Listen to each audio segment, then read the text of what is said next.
Meeting के अंदर कुछ अहम मुद्दों के ऊपर चर्चा हुई है। एक तो ये चर्चा हुई है कि औरंगाबाद के जिलाधिकारी सुनील चौहान साहब को इलेक्शन कमीशन ने एज एन ऑब्जर्वर बोल के बिहार को भेज दिया है। तो मैंने ये सवाल उठाया है कि अगर हमारी प्रायोरिटी कोरोना है,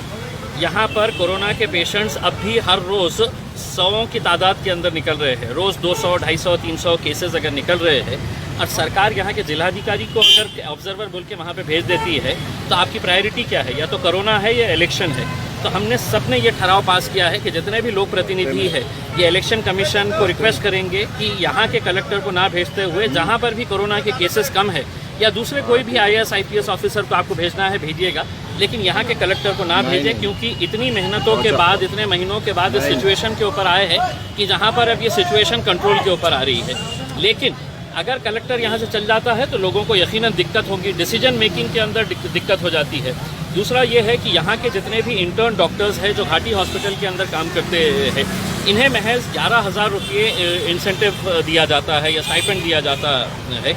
जबकि दूसरे शहरों की अगर हम तुलना करें, चाहे वो मुंबई के हॉस्पिटल्स हो, पूना के हो, रत्नागिरी हो, थाने हो या जलगांव जैसी जगह के ऊपर भी वहाँ के इंटर्न्स को 30-30 हज़ार रुपये या 50,000 रुपये के बीच में दिया जाता है, जबकि औरंगाबाद के इंटर्न्स को महज 11,000 रुपये दिया जाता है। तो ये भेदभाव क्यों? अगर ये डॉक्टर्स काम कर रहे हैं तो उन्हें भी उतना मुआवजा उन्हें मिलना चाहिए। इस तरह का प्रस्ताव जब हमने पहले भी चर्चा की थी तो 4 सितंबर को जिलाधिकारी के पास ये प्रस्ताव आ चुका है, लेकिन आज भी उन्होंने वही सरकारी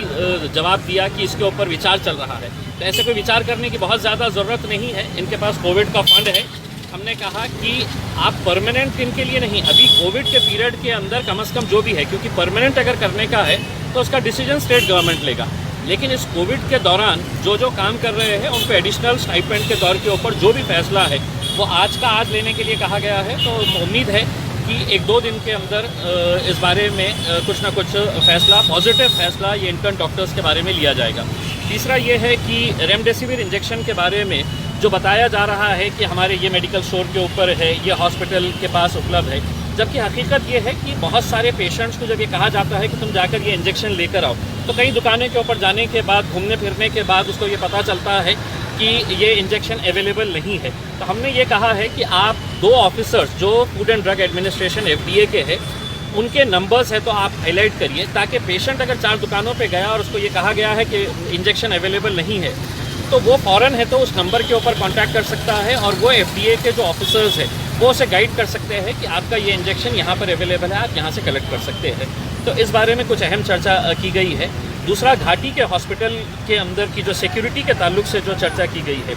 ये हकीकत है कि घाटी हॉस्पिटल के अंदर पीछे के एरिया के अंदर बहुत सारे जो स्टाफ क्वार्टर्स हैं वो इलीगल ऑक्यूपेंट्स को दे दिए गए हैं। और ऐसा नहीं है कि मतलब ये घाटी प्रशासन को पता नहीं है, घाटी प्रशासन को पता है, लेकिन किस लिए दिए गए हैं, किसका फ़ायदा इससे हो रहा है, ये देखते हुए हमने DCP मैडम को और पुलिस डिपार्टमेंट को ये कहा है कि आप एक जॉइंट सर्वे करें और जहाँ पर भी इलीगल ऑक्यूपेंट्स वहाँ पर बैठे हैं, जो ज़बरदस्ती अंदर फ्लैट्स के अंदर दादागिरी करके घुस गए हैं, इन्हें फ़ौरन निकाल कर इनके ऊपर कार्रवाई करें। क्योंकि कुछ दिन पहले जो एक महिला डॉक्टर के साथ जो हरकत हुई है वो बहुत ही गंभीर है, बहुत ही सीरियस इशू है, और उस ताल्लुक से भी हमने कहा है कि घाटी की सिक्योरिटी को बढ़ाने के लिए, वहाँ पर CCTVs लगाने के लिए और जहाँ जहाँ पर भी अंधेरा है वहाँ पर लाइटिंग का इंतज़ाम करने के लिए ऑन प्रायोरिटी PWD के साथ या जो भी कंसर्न डिपार्टमेंट है उनके साथ फ़ौरन इसके ऊपर कार्रवाई की जाए।